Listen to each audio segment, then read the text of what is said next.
circle. He won his first PGA Tour event. This evening, the pride of Wichita, Kansas wins his second, coming out on top in the 2019 Travelers Championship. Complete coverage from Cromwell right now on Sports Sunday. Live from WFSB, Elliot Polikoff with Sports Sunday. Welcome to Sports Sunday. I'm Elliot Polikoff. We've got the Connecticut Sun, a whole lot of Major League Baseball to get to as well, but you already know what we're starting this show off with. Arguably the biggest day of the year in Connecticut sports, definitely the biggest one of the summer, the final round of the Travelers Championship in Cromwell. Over the years, we've had some big names win this tournament. Bubba Watson, Jordan Spieth, Phil Mickelson. Today, a new golfer, Chez Reavie, adding his name to that list. Reavie entered the final round with a 6-stroke lead, but if there's a PGA tournament where that lead is not safe, it's the Travelers. Just last year, Bubba Watson came back from 6 strokes down to beat Paul Casey. His bogey on the 8th for Reavie put him at -16. Fast forward to the 15th hole, Keegan Bradley started the day at -10. Now he's at -15 after that birdie. Just 1 stroke behind Chez heading into the final 3 holes. Zach Sucher, the leader after Friday, fell a little bit off the pace over the weekend, but what a way to wrap up his tournament with a chip in on 18. He finished at -13. Back to Bradley on the 17th, still 1 stroke behind Reavie, but this is not what he was hoping for on the tee shot. Hits it to the left of the fairway into the bunker, and Bradley ended up with a double bogey on 17 to drop to -13.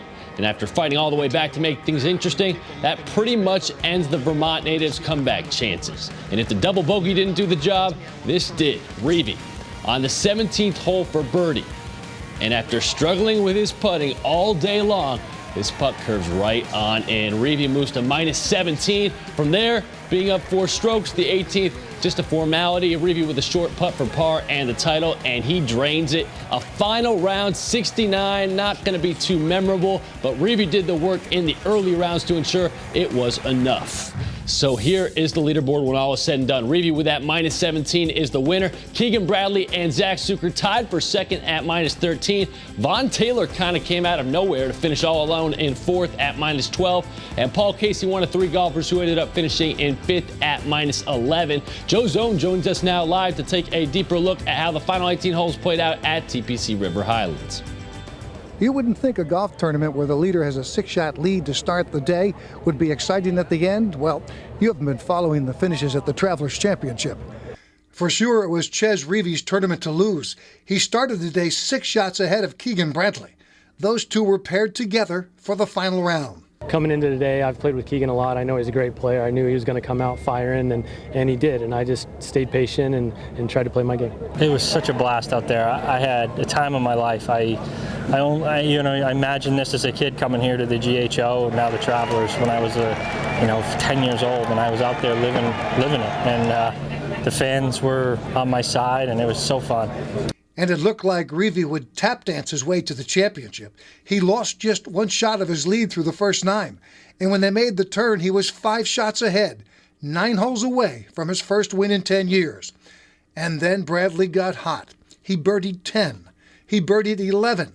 He birdied 13, and he birdied 15.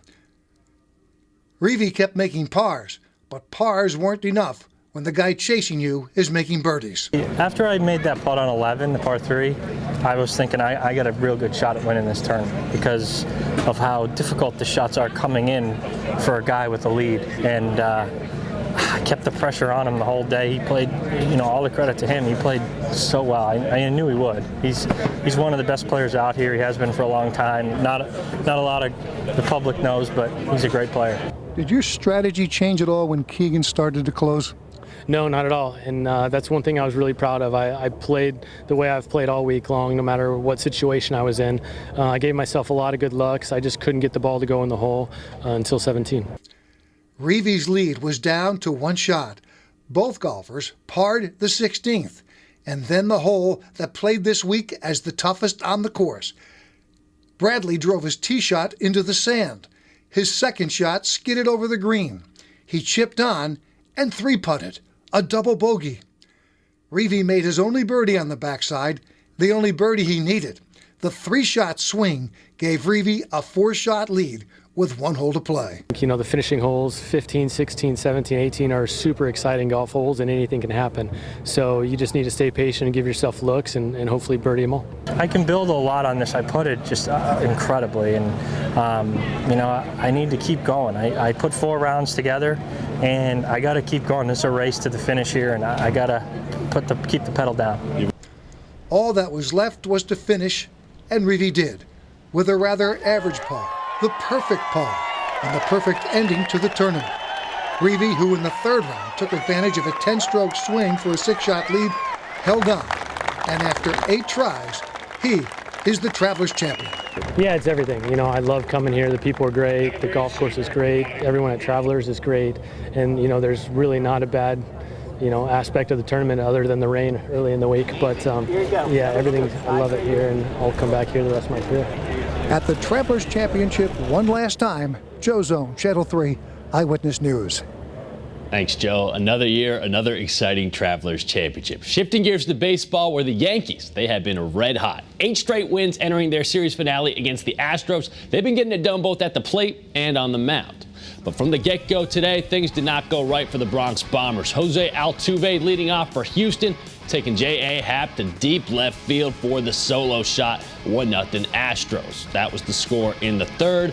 Houston looking for more runs, and they get another. Courtesy of the Michael Brantley base hit up the middle, Altuve scores 2-0 Astros. Top of the 4th inning. Bases loaded for Houston, and this will blow things open real quickly. Tyler White grand slam to right just like that. It's 6-0 Houston. And I'm sure Yankees fans have had enough of these highlights at this point. 5th inning, I'm sorry, Yankees fans. Yordan Alvarez with the moonshot, 8-0 Houston. That was the 3rd homer given up by J.A. Happ on the day. Luis Cessa comes in, and things don't get any better. But here we go. Finally, a positive note for New York in the 5th. DJ LeMahieu, the 3-run bomb, makes it 26 straight games the Pinstripes have gone yard. That is a new Yankees record, but New York's winning streak comes to an end with a 9-4 loss at Yankee Stadium. Boston with a chance to make up ground in the division after the Yankees lost, taking on the Blue Jays. Toronto up 1-0 in the 3rd.